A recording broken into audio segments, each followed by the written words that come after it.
Hello everyone, this is Orlando from A Collector's Dream.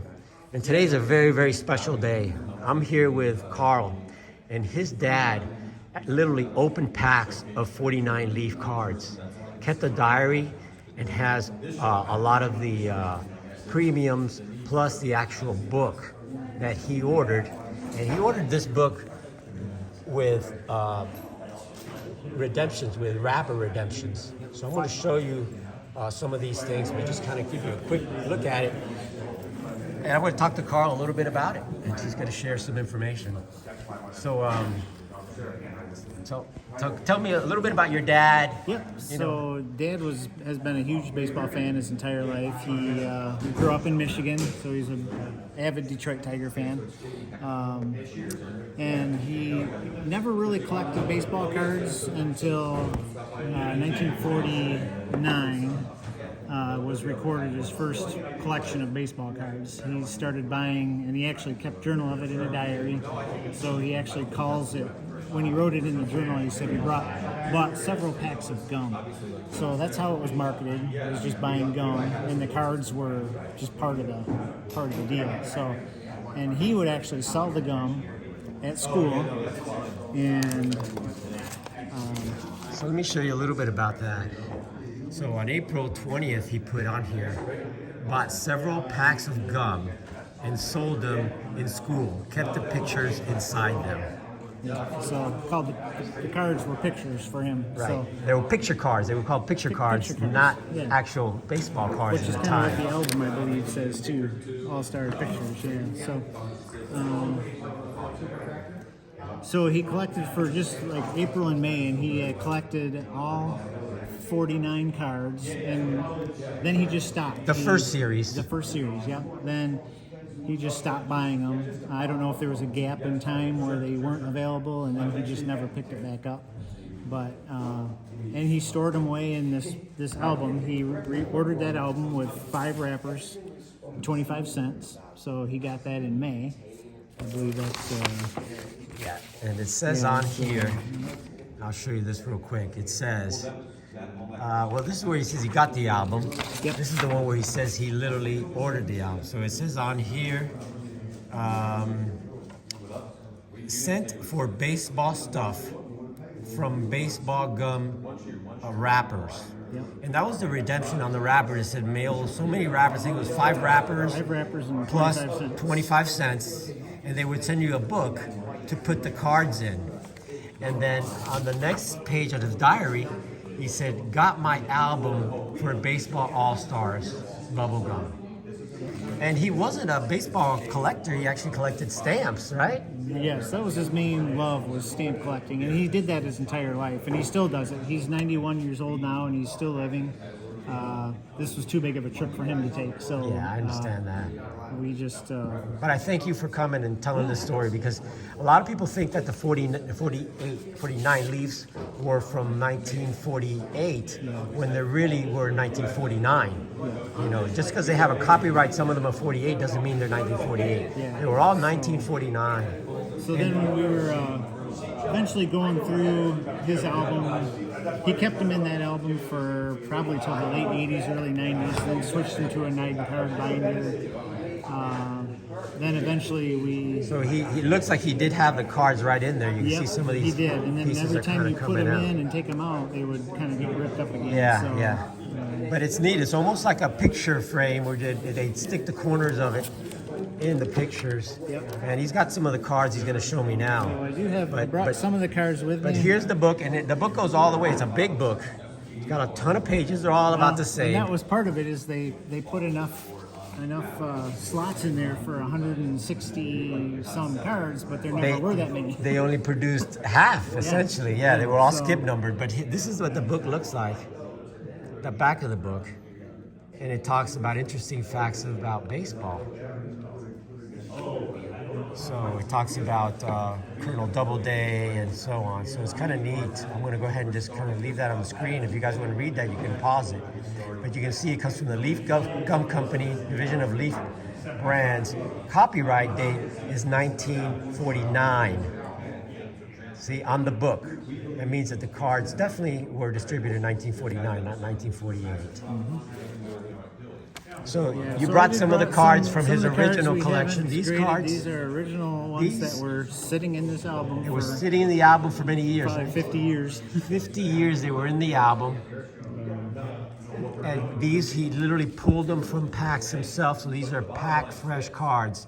Once he took them out of the pack and he ordered the album, he put them in the album. Yep, and kept it there. And did you take them out of the album, Karl? My brother-in-law did somewhere, we think in the late 80s or early 90s, and put them into a 9-card sleeves, and then he just put them in a safe.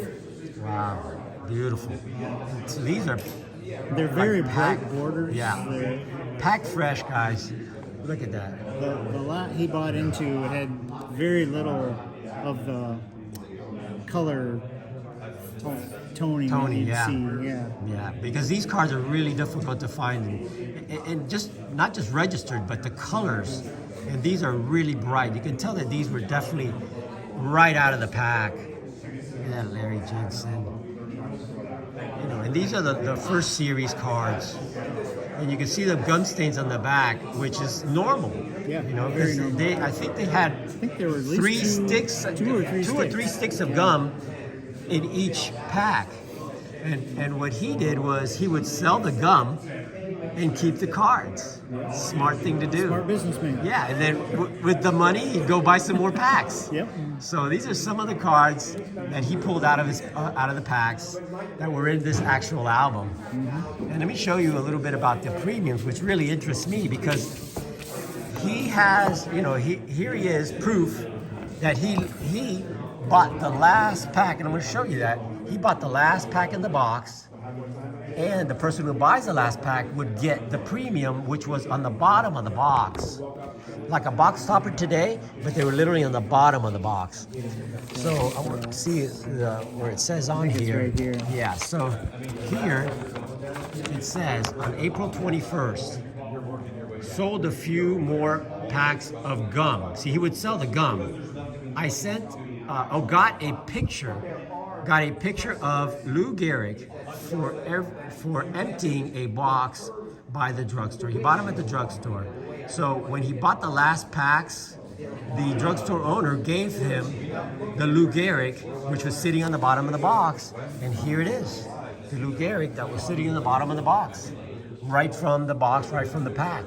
This is graded an excellent 5, which is the highest graded Lou Gehrig out there. I've got one, and you've got another one. So I don't think there's any more than, I think there's 3 total graded. 2 of them were dads. Yeah, 2 of them were your dad's, and I have the other one. So that's how rare these things are. Yeah, and this is the Babe Ruth in a 3, and it's beautiful, beautiful Babe Ruth here. Again, these are blank backs. They were sitting in the bottom of the box. If you saw my earlier videos, you've seen that I have the top of one of the boxes, and in the top of the box it says that the last person to buy the last pack would get the I think it was called baseball champions or baseball. It says baseball immortals, but you know, they're all retired players. But you have, as you see, Walter Johnson, Babe Ruth. You have Lou Gehrig. There's Christy Mathewson. This is the Ed Walsh. And Ed Walsh is one of the tougher guys to find. Very hard to find. Very hard to find. So it's just an awesome collection and just an incredible story. What else do you want to say about this, Karl? What else can you tell me that I didn't say yet? It's funny because Dad, you know, he was a big collector of stamps and still is, and he loves the history of stamps and also loves the history of baseball. So he collected a lot of books. But as he was going through his stamp collection, he found a manila envelope that had the premiums in the envelope. He thought he had lost them. So it was just in 2019 that we found them again. So we just waited until a few months ago. We finally sent them out for grading and found that Gehrig is the highest graded. Yeah, he sent them out for grading. They virtually went untouched in that manila envelope for 50 years. Yeah. You know, and look at that, a 5. So awesome grades. I mean, it's incredible that he was able to get some of the better players in there. You know, he got pretty much you know, the Garrick in the roof, and the Walter Johnson. Those are one of the toughest ones to have. So then with the rest of the cards, he had the entire 49 card set of the first series. Just a couple years ago, Dad's still living. He decided he was looking at the prices and what they were selling for, so he decided he wanted to make his money back. So we did consign with Heritage, and we sold his Jackie Robinson, Babe Ruth, Ted Williams, and made a pretty incredible amount of money off his 5-cent investment. Yeah, for sure, especially with the Jackie and the Babe Ruth. I mean, incredible. So that was his wish, and so we did that for him, and we set that all up for him, and it was a lot of fun. If you've never consigned something to an auction company, just to watch it go live, and then to count down those final hours and watch the bidding increase, it's really a pretty fun experience. Yeah, that's an awesome experience. Hard to let go, but like I said, though, Dad, that's kind of what Dad's wish was. So he was able to reap a nice benefit, and we had a good time. Definitely more than paid for his investment. Yeah. But the nice thing is that he kept a lot of the cards still. He kept a lot of the commons, and so He kept the premiums, kept the commons, and kept them, and they're in beautiful condition right from the pack, which is so impossible to find something like that.